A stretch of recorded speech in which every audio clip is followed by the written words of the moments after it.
Dear students, we are discussing our question number 12. Okay, in this question, you should know one thing.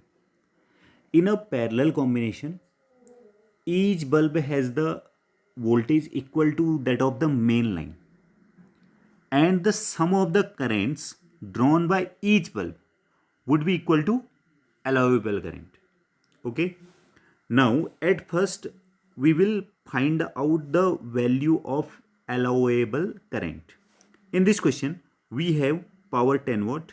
Each bulb is rated at 12 watt, 10 watt and 220 volt. We have P, that is 10 watt, and we have V, which is 220 volt. Then we can find the value of current, that is I equal to P, you know that P equal to V into I. So from here we can write I equal to P upon V. Okay, I equal to P upon V, then we can solve this one, 10 upon 220.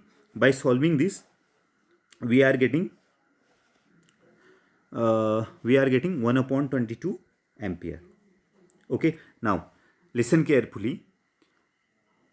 In this question, several electric bulbs designed to be used on a 220 volt electric supply are rated 10 watt. How many lamps can be connected in parallel with each other across the two wires of 220 volt line if the maximum allowable current is 5 ampere? As I already told you that in parallel combination we should remember one thing. Each bulb has the voltage equal to that of main line, and the sum of the currents drawn by each bulb would be equal to allowable current. Means जैसे यहाँ पे ये main line का main voltage suppose कर लो, यहाँ पे अगर मैं पैरेलल कॉम्बिनेशन रखता हूँ, ठीक है, ये हमने पहले भी बात की थी, कोई बात नहीं, हम बार बार बात करेंगे. यहाँ अगर V वोल्ट है तो हर जगह पैरेलल कॉम्बिनेशन में कितना वोल्ट होगा? V वोल्ट होगा. सपोज करो यहाँ से I करंट जा रही है, वापस भी कितनी आएगी? I करंट आएगी. This is allowable current. Okay, अब ये जो I करंट है ये यहाँ कुछ इधर जा रही है, कुछ इधर जा रही है, कुछ इधर जा रही है. This is important point. ठीक है, अब वो हो सकता है सपोज कर लिया मैंने, यहाँ पे I1 है, यहाँ पे I2 है, यहाँ पे I3 है, तो total current would be equal to I. This is important point. So अगर हमको ये पता है तो हम इस क्वेश्चन को आसानी से कर सकते हैं. ठीक है, तो सबसे पहले हमने ये निकाल लिया कि एक बल्ब कितना करंट चाहिए उसको, 1/22. अब मुझे क्या करना है, टोटल अलाउेबल करंट 5 एम्पियर है. अब क्वेश्चन ये है कि इन सबको प्लस करके कब वो 5 एम्पियर बन सकता है. समझ रहे हैं? 1/22 प्लस 1/22 प्लस 1/22 इक्वल टू कितना आना चाहिए? 5 एम्पियर. वो कितनी बार करके आएगा? वो जितनी बार करके आएगा वही हमारा आंसर होगा. दैट इज द क्या number of bulb which should be connected. I should say this thing to you. ठीक है, तो नाउ सॉल्व दिस वन. अगर आप इस चीज़ को करोगे एंड यहाँ पे देख लो 1/22 एक का है, तो 5 एम्पियर बल्ब होने 5 एम्पियर करंट अगर हमें चाहिए तो सीधी सी बात है 5 upon 1/22. It will be 22 into 5, that will be 110. That is our answer. Now look at next question. Okay, look at this question now. A hot plate of an electric oven connected to a 220 volt line has two resistance coils A and B, each of 24 ohm resistances, which may be used separately, in series or in parallel. What are the current in the three cases? Okay, you can say we have three questions. In this question we have three parts. Okay, in this question we have three parts. We have to solve this question for 3 times. Now look at the question. A hot plate of an electric oven connected to 220 volt line has two resistance coils A and B. हमारे पास एक electric oven है. Electric oven में दो resistance coils लगी हैं A और B, और दोनों का रेसिस्टेंस 24 ओम है. ठीक है, आपके पास दो कॉइल लगी हैं और आप या तो उनको अलग अलग यूज कर सकते हैं. पहली बात, सिर्फ एक यूज करो आप 24 ओम, या उन दोनों को आप सीरीज में यूज करो, या आप उन दोनों को पैरेलल में यूज करो. तो तीनों केसेस पर आपको अलग अलग करंट दिखाई देगी. तो आपको उस करंट की वैल्यू निकालनी है. ठीक है, so in this question we have voltage 220 volt. दोनों कॉइल्स का रेसिस्टेंस इक्वल है. अगर हम सिर्फ एक कॉइल यूज करते हैं, इट मीन्स उस टाइम पे हमारे पास आर रहेगा 24 ओम, ठीक। दूसरी बात, हमारे पास वी तो हमेशा 220 वोल्ट है, नो प्रॉब्लम इन इट। तो इस केस में हम आई निकाल लेंगे by using ohm's law. V equal to I R लगाओ, then we will find I equal to V upon R. V की वैल्यू डालो, दैट इज 220, अपॉन आर की वैल्यू डालो 24, then divide it 220 upon 24 which is 9.2, no problem in it. जब single है तो हमने are की वैल्यू 24 ले ली। अब बोलता है अगर आप उन दोनों कॉइल्स को सीरीज में ऐड करो। अब सीरीज में ऐड करने से रेसिस्टेंस बढ़ जाएगा, पहले की रेसिस्टेंस निकाल लोगे आप लोग, सीरीज कॉम्बिनेशन में डायरेक्ट ऐड हो जाता है, दैट इज 48 ओम। अब टोटल रेसिस्टेंस कितना हो जाएगा, 48 ओम हो जाएगा। Now we can find the value of current by using V equal to I R again, ठीक है। आई इक्वल टू क्या हो जाएगा, वी अपॉन आर, वी 220 हो गया, R 48, so our answer is 4.6 ampere. Now, in third case, we have to connect them in parallel combination. So, in parallel combination, as we know that in parallel combination, how 1 upon R1 plus 1 upon R2. Then solve this, 1 upon 24 plus 1 upon 24, that will be 2 upon 24. And when we do reciprocal of that, it will be R equal to 12 ohm. Then from I equal to V upon R, we will get our answer 18.3 ampere. Okay, so from this way, we can solve this question. Now, look at question number 14.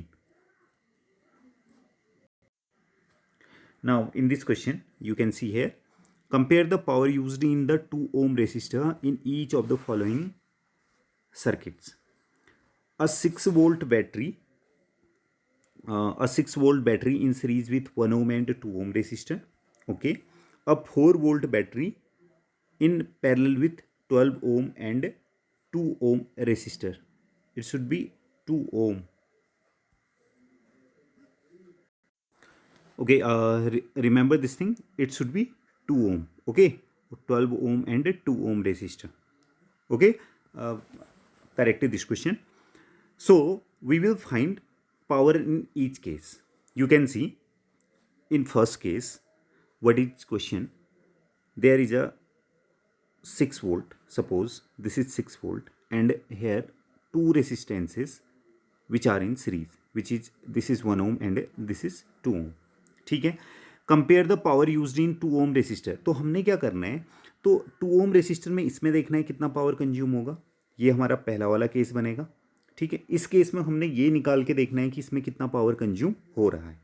तो सबसे पहले हम लोगों को एक चीज़ ध्यान रखनी है, पावर के हमारे पास 3 फॉर्मूले थे।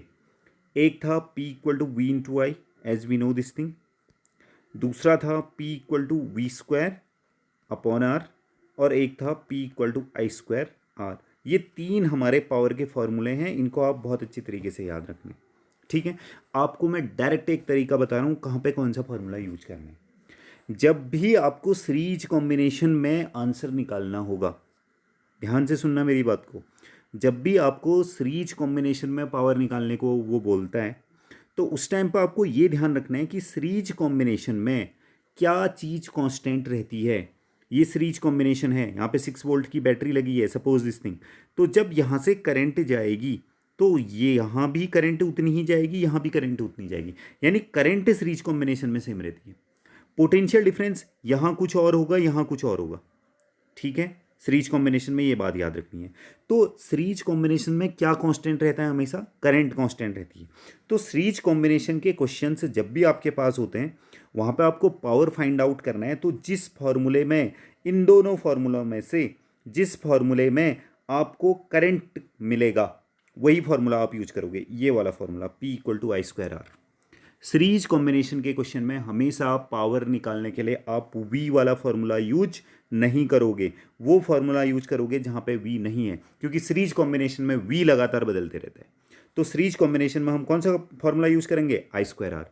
और अगर पैरेलल कॉम्बिनेशन होता है, ठीक है, पैरेलल कॉम्बिनेशन में आप कौन सा फार्मूला यूज करोगे, क्योंकि पैरेलल कॉम्बिनेशन में पोटेंशियल डिफरेंस हमेशा सेम रहता है, तो आप वो फार्मूला यूज करोगे जहाँ पर पोटेंशियल डिफरेंस होगा जिस फार्मूले में, और करंट नहीं होगा। वो कौन सा फार्मूला है, ये। तो जब भी पैरेलल कॉम्बिनेशन के क्वेश्चन आएंगे, आप हमेशा वी स्क्वायर अपॉन आर लिखोगे, और जब भी सीरीज कॉम्बिनेशन वाला फार्मूला आएगा पावर निकालने के लिए, आप क्या लिखोगे, I square R. So in this question you can see 6 volt battery in series with 1 ohm and 2 M resistor. सबसे पहले तो आप इसका टोटल रेसिस्टेंस निकाल लीजिए। टोटल रेसिस्टेंस सीरीज कॉम्बिनेशन में 3 ओम आ गया। अब आपने निकाल लिया। अब मैंने बोला सीरीज है, तो सीरीज में हमेशा कौन सा फॉर्मूला लगने वाला है पावर निकालने के लिए? P equal to I square R. ठीक है, P equal to I square R you will use. तो P इक्वल टू आपने I निकालना है इस क्वेश्चन के लिए। R आपको पता है कि 2 ओम रेसिस्टर में हमको पता करना है। R की वैल्यू यहाँ पे 2 हो जाएगी, तो आप I की वैल्यू निकालिए। जब आपके पास R है, I आसानी से निकल आएगा V equal to I R से, दैट इज 2 एम्पियर। ठीक है, तो P equal to I square करके कितना आंसर आ जाएगा? 8 वॉट। दूसरा टाइप है, इसमें हमने इनको पैरेलल कॉम्बिनेशन में ऐड करना है, 12 ओम एंड 2 ओम। जब 12 ओम और 2 ओम को आप पैरेलल कॉम्बिनेशन में यूज करेंगे, then you will find the total resistance. ठीक है, इस तरीके से आप टोटल रेसिस्टेंस से निकाल सकते हैं। लेकिन मैंने आपसे बोल दिया, जब भी पैरेलल कनेक्शन की बात होगी, आपको पावर निकालना है, आपने P equal to V square upon R direct ये फॉर्मूला यूज़ करना है। तो हमें यहाँ पे करंट की कोई ज़रूरत नहीं है इस क्वेश्चन में करंट निकालने की, सेकंड पार्ट पे। तो आप डायरेक्ट क्या कर सकते हैं? P इक्वल टू वी कितना वोल्ट की बैटरी लगी है? 4 वोल्ट की बैटरी लगी है, अपॉन आर कहाँ पे कितने रेसिस्टेंस पे हमने आंसर निकालना है? 2 पे। तो ये हो जाएगा आपका। ठीक है, इसको आप सॉल्व करोगे, दैट विल बी 8 वॉट। तो अगर आप लोग इस क्वेश्चन को सॉल्व करोगे, in both the cases you will find that answer is 8 what. ठीक है, दोनों केसेस में आंसर कितना आ रहा है? 8 वोल्ट आ रहा है। यानी अब आप लोगों को एक चीज़ हमेशा याद रखनी है, जब भी सीरीज कॉम्बिनेशन में आपको पावर निकालने को बोलता है, आपने क्या करना है? P equal to I square R formula लगाना है। और जब भी आपको पैरेलल कॉम्बिनेशन में पावर निकालने को बोलता है, वी स्क्वायर अपॉन आर। अब बहुत लोग बोलेंगे ऐसा क्यों? ऐसा इसलिए क्योंकि सीरीज कॉम्बिनेशन में करंट कांस्टेंट रहती है, वो वेरी नहीं करती है। तो इस वजह से हम P equal to I square लगाते हैं, और पैरेलल कॉम्बिनेशन में हम वी स्क्वायर अपॉन आर लगाते हैं, क्योंकि वहाँ पे पोटेंशियल डिफरेंस वेरी नहीं होता। ओके, इसमें ये क्वेश्चन भी बनता है, अगर पैरेलल कॉम्बिनेशन में आई स्क्वायर आर लगा लिया तो तब क्या प्रॉब्लम हो जाएगी? देखो, आई स्क्वायर आर हम पैरेलल में लगा ही नहीं सकते हैं। क्यों? क्योंकि हमको जब हम आई स्क्वायर आर अगर पैरेलल कॉम्बिनेशन में लगाएंगे, क्योंकि दोनों रेजिस्टर्स पे अलग अलग करंट होती है, तो अलग अलग करंट हमको उस क्वेश्चन में निकालनी पड़ जाएगी। तो हमारे पास अलग अलग करंट निकालने के लिए कंप्लीट डाटा नहीं दिया होता है। ठीक है, तो ये बात आप हमेशा ध्यान रखिए। Okay, now next question. Now dear students, look at this question. Two lamps, one rated 100 watt 220 volt and the other 60 watt 220 volt. ठीक है, आर कनेक्टेड इन पैरेलल। मतलब कुछ कहना ऐसा चाह रहे हैं, सपोज यहाँ पे ओके ये बोल रहा है 220 वोल्ट की सप्लाई है, दो आप लोगों ने पैरेलल कॉम्बिनेशन में इस तरीके से ऐड करने हैं। ठीक है, क्वेश्चन का बेसिक समझना है। ये है 100 वॉट का और ये है 60 वॉट का, दोनों की रेटिंग 220 वोल्ट है और हमने 220 वोल्ट से ही लगा रखा। What current is drawn from the line इप्स। ओके, अब यहाँ से टोटल कितना करंट निकलेगा ये हमको पता करना है। तो इसके लिए हम लोग एक बहुत सही काम कर सकते हैं। देखो, हम क्या करेंगे, वी हैव 100 वॉट पावर दे रखे हैं। ठीक है, हमारे पास P है 100 वॉट, हमारे पास पोटेंशियल डिफरेंस है विच इज़ 220 वोल्ट। तो हम आसानी से यहाँ से I निकाल सकते हैं ना, इसके लिए I निकाला जा सकता है। P equal to V I formula हम लोग अप्लाई करेंगे और हम I की वैल्यू आसानी से निकाल लेंगे। देखो, इस केस में I की वैल्यू हम आसानी से निकाल लेंगे। कैसे निकालेंगे? P equal to V I का फॉर्मूला यूज करेंगे। I इक्वल टू हो जाएगा P upon V, we have V also, divide करो दोनों को, 5/11 एम्पियर आ गया। ऐसे ही दूसरे केस पे फिर से यही फॉर्मूला लगाएंगे। पहले वाले को I1 बोल दो, दूसरे वाले को I2 बोल दो। I2 इक्वल टू इसको 1 P2 अपॉन V2। ओके, दूसरे केस में पावर कितना है? 60 वॉट, 60 रखो। ये कितना है? 220। सॉल्व करो इसको, 60 upon 220, it will B 3/11 ampere. यानी दोनों केसेस पे करंट आ गई। ठीक है, ये हमारा सर्किट है, इस तरीके से पैरेलल कॉम्बिनेशन है। अब मुझे ये भी पता है कि इसमें कितना करंट है और इसमें कितना करंट है। इसमें कितना करंट आया? 5/11। इसमें कितना करंट आया? 3/11। तो टोटल करंट कितना हो जाएगा? टोटल करंट यहाँ से कितना निकला होगा? देखो, कुछ करंट यहाँ गया है, कुछ करंट यहाँ गया है, तो टोटल करंट क्या होगा? दोनों को हम क्या कर देंगे? प्लस कर देंगे। यानी I इक्वल टू क्या हो जाएगा? I1 plus I2। Then we can solve it like, okay, I=I1 + I2, दोनों को प्लस कर दिया तो हमारा आंसर आ गया 0.73 एम्पियर। यानी हमको इस समय ये चीज़ ध्यान रखनी है कि जब भी पैरेलल कॉम्बिनेशन होता है, suppose this is parallel combination, यहाँ से ये टोटल करंट आई वापस भी कितनी आएगी आई, कुछ यहाँ जाएगी I1, कुछ यहाँ आएगी I2। और ये बात हमेशा ध्यान रखनी है कि जो ये I1 और I2 होगी, इन दोनों को अगर हम ऐड करेंगे तो ये किसके बराबर आएगी, जो मैक्सिमम करंट है, दैट इज अलाउएबल करंट जो बैटरी से निकली है। This is the fundamental thing for this question.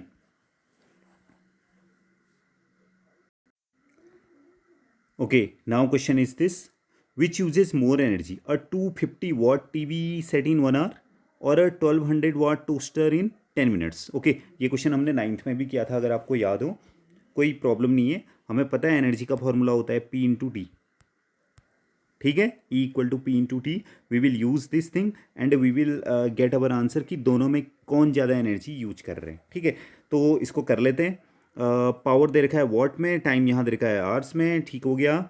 यहाँ पावर दे रखा है वॉट में, लेकिन यहाँ टाइम दिया हुआ है मिनट्स में। अगर हम कंपेयर करना चाहते हैं दोनों चीज़ों को तो हमको यूनिट को सेम करना पड़ेगा, या तो आवर्स में कन्वर्ट करिए या मिनट में। ठीक है, जैसे इसने किया हम लोग भी वैसे ही कर लेते हैं, आवर्स में ही कर लेते हैं। तो पहले केस में ठीक है, E=P/T अगर हम लोग करते हैं तो P/T करके 250 × 1 that will be 250 watt hour, यानी टीवी सेट हमारा 250 वाट आवर यूज करेगी।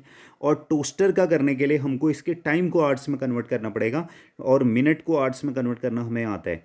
ठीक है, 1 आवर में 60 मिनट, तो 10 मिनट में 10/60 आवर हो जाएगा। पावर हमारे पास है, तो इस केस के लिए फिर से हम P/T का इस्तेमाल करते हैं।